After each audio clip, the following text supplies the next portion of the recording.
그러니까 이제 예. 법대로 하면 됩니다. 좋은 법들이 있거든요. 대한민국의 모든 법들이 정말 그 나중에 만든 법이기 때문에 그 뭐 미국이라든가 뭐 독일이라든가 일본이라든가 이런 나라들이 만들어 놓은 법을 우리가 참고해서 나중에 만든 것이기 때문에 법대로 하면 다 됩니다. 근데 그동안에 어거지법, 떼법한테 다 진 거예요, 나라가. 그리고 뭐 또 좌파들은 그 노동자들을 옹호한다고 그래가지고 그 사람들이 뭐 화물연대 월급이 얼마인지 다 나왔잖아요, 그죠? 뭐 연봉이 1억 3천이라며. 대기업 이사 정도 되는 것 같더라고요. 네. 그러면 대학 교수, 정교수 돼도 그 돈 받기 힘들어요. 그리고 뭐 지방에는 작은 대학은 어림도 없고. 네네. 그러니까 그 돈도 많이 벌고 그런 사람들이 뭐, 이거 반칙이라고 볼 수 있습니다. 자기네들이 국가에서 어떤 그 중요한 위치에 있잖아요. 그죠? 네네. 그거 안 하게 되면 대동맥인데, 그 운수산업이. 그게 예, 끊어지게 되면 맞습니다. 나라가 그 경제가 침체되고, 뭐, 침체되는 게 아니라 치명적이죠, 사실. 핏줄이 막힌 거랑 마찬가지거든요. 근데 그거를 이번에 처음으로 아마 정부 생긴 다음에 대한민국의 산업화를 유력해가지고 노동자의 힘이 막강해진 다음에 처음으로 그런 막지 않았나는 생각이 듭니다. 그리고 놀랍게도 국민들이 다 지지하잖아요. 맞습니다. 예. 그 대통령이 그 지지율이 쭉 내려가다가 그걸 올리는 일까지 나오고 그러니까 결국은 법에 의해서 네네. 법으로 맞지 않는 것을 주장하던 사람들은 결국은 질 수밖에 없다라는 것을 이번에 이제 증명한 것이죠. 그리고 지금까지 사실 우파 정권이 정권을 잡더라도 이렇게 법과 원칙을 근거로 해서 밀고 나가는 정권이 없었잖아요, 박사님. 우리나라는 지금 처음이라고 생각이 되는 것이죠. 근데 윤석열 정부가 그렇게 할 수 있었던 데는 몇 가지 또 요인들이 있었을 것 같거든요. 맞아요. 어떤 게 이번에 환경이 만들어졌기 때문에 가능했던 것 같은데 어떤 거라고 보세요? 그러니까 예. 우리가 그 윤석열 대통령이 이제 처음 당선됐을 때가 48%라고 보통 치잖아요. 그게 그냥 20%뚝 내려가 버린 겁니다. 빠진 거예요. 예. 그 빠진 이유는 대통령한테 기대한 것을 안 해주기 때문에 빠진 겁니다. 그러니까 대통령을 찍었던 사람이 돌아선 거가 20%가 내려간 거였는데 그 사람들은 이 나라가 모든 것이 정상화되어야 된다고 본 겁니다. 그 중에서도 중요한 게 그 이념적인 정상화예요. 대한민국은 헌법에 써 있습니다. 대한민국은 우파 국가라고. 그 우파를 이제 간단히 정의해서 자유민주주의 시장 경제를 해야 된다.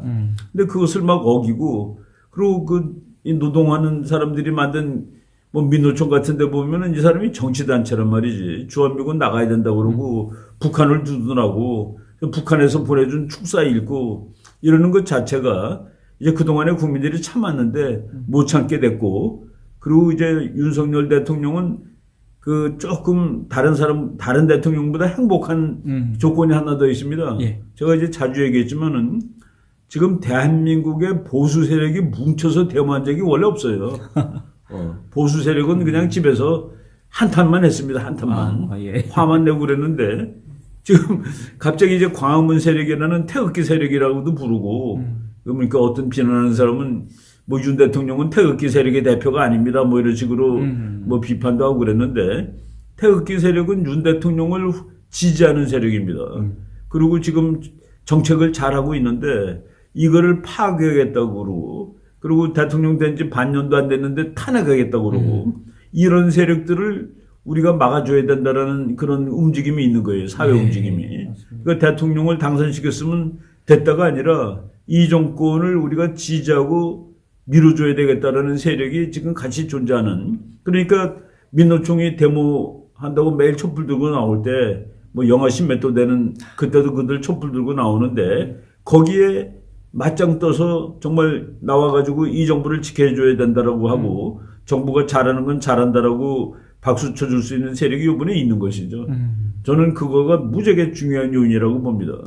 그 비빌 언덕이 있으면은 네네. 그럼 세게 나갈 수 있는 거거든요. 뭐 꼭 국가 정치뿐만 아니라 네네. 우리나라가 한미동맹이 있어가지고 일본한테도 막 대들고 러시아한테도 대드는 거예요. 맞습니다. 그거 없어 보세요.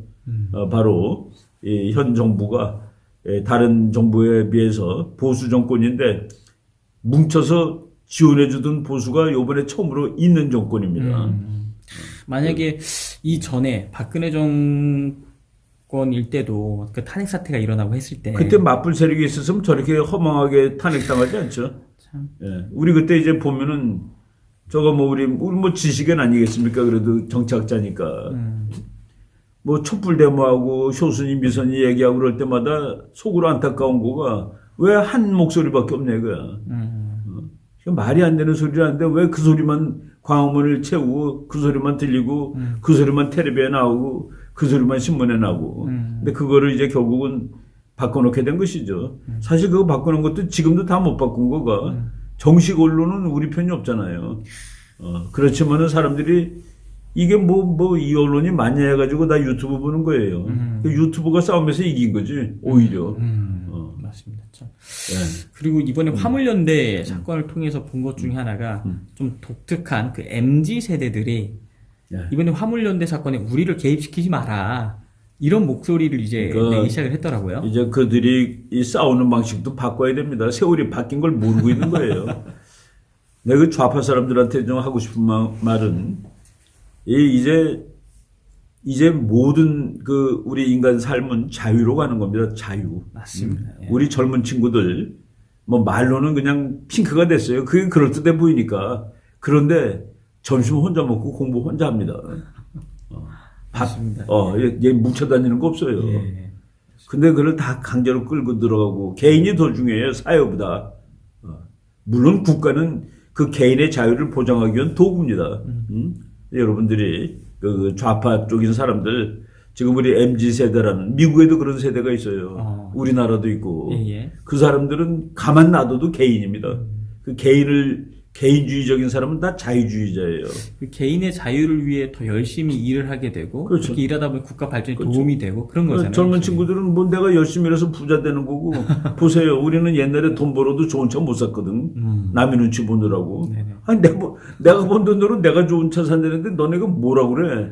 이거 다른 거예요 우리랑. 맞습니다. MZ 세대는 본인들이 하고 싶은 말을 그렇죠. 합니다. 눈치 그렇죠. 안 보고. 그렇죠. 맞습니다. 그래서 그런 세대들을 뭐 그 꼬리타분한 정말 혁명론이라든가 뭐 사회주의 뭐 막스주의 같은 거 가지고 안 돼요. 막스주의는 집단 아닙니까? 단체. 예, 요즘 친구들은 다 개인입니다. 맞습니다. 내가 그 학생들 시험할 때 시험 감독 안 해도 되는 거가 절대로 안 보여줘. 아니 내가 공부한 건데 네가 왜 내 걸 보니? 이겁니다. 우리 때는 막 보여주고 그랬잖아. 이렇게 세상이 변한 거예요. 맞습니다.